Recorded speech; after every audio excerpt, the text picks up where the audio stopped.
заказчик у вас? Есть служба автомобильных дорог, которая является заказчиком, да?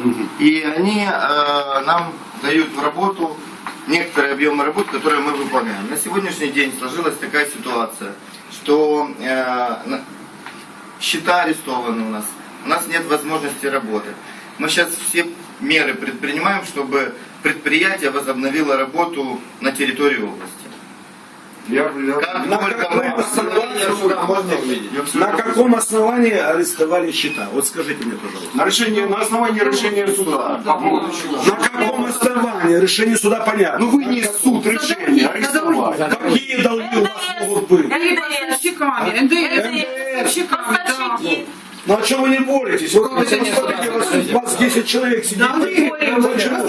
Как вы боретесь? Никто не знает, как вы боретесь. Мы вам хотим помочь. Вся Украина уже знает, что он делает. Сейчас дело в том, Что можно арестовать? Смотрите, на сегодняшний момент